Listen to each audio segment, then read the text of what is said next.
Hello guys, Roni বিডির পক্ষ থেকে শুভেচ্ছা নেবেন। আমি আজ এসেছি ঝিনেদা কালীগঞ্জ উপজেলার ১ নম্বর সুন্দরপুর দুর্গাপুর ইউনিয়নের মহাদেবপুর গ্রামে। আপনারা যে গোলাটা দেখতে পাচ্ছেন, এখন সচরাচর এই গোলা দেখা যায় না। দেখেন, এখন ঐতিহ্য টিকিয়ে রাখার জন্য আমাদের ইলেকট্রিক প্রকল্পের কৃষক সদস্য অক্ষয় কুমার বিশ্বাসের বাড়িতে দেখেন গোলাটা। আর এবার দেখেন, এই যে ৫১ জাতের যে ধান লাগাইছিল, সেই ধান মাঠ থেকে কেটে যে বাড়িতে নিয়ে আসছে। এই যে আপনারা দেখতে পাচ্ছেন, অনেকে এই যে কৃষকরা কাজ করছে। দেখেন এনাদের বাড়ি হচ্ছে পাবনা থেকে এনারা আসছে। এই ভাইরা দেখতে পাচ্ছেন, এই যে পাবনা থেকে এসছে কাজ করতে। দেখেন, মাঠ থেকে ধান কেটে নিয়ে এসে দেখেন, আপনারা দেখতে পাচ্ছেন ৫১ জাতের ধান। এই যে আমাদের কৃষক সদস্য অক্ষয় কুমার বিশ্বাসের বাড়িতে আজকে আমরা এসেছি।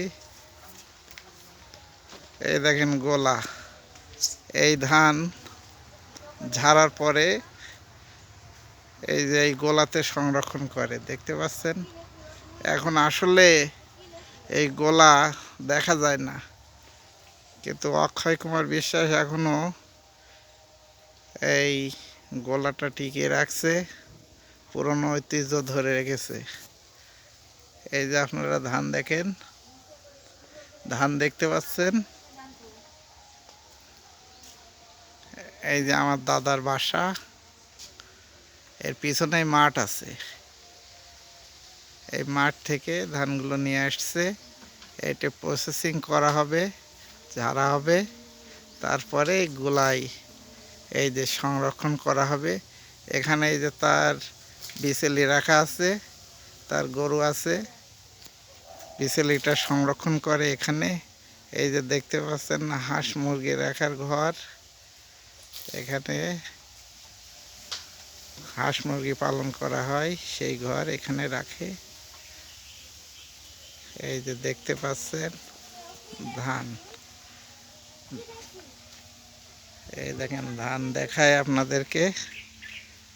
এই যে ৫১ জাতের ধান, এবার ফলন খুবই ভালো হয়েছে। যদিও বন্যার কারণে, অতিরিক্ত বৃষ্টির কারণে ধান তলিয়ে গেছিল,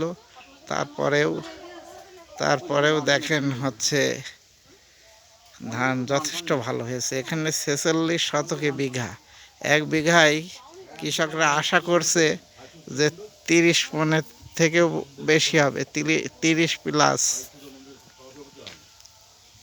প্লাস হবে আশা করছে। তা দর্শক, আপনারা ভালো থাকবেন, এই আশা ব্যক্ত করে আজকে এই পর্যন্তই। ধন্যবাদ।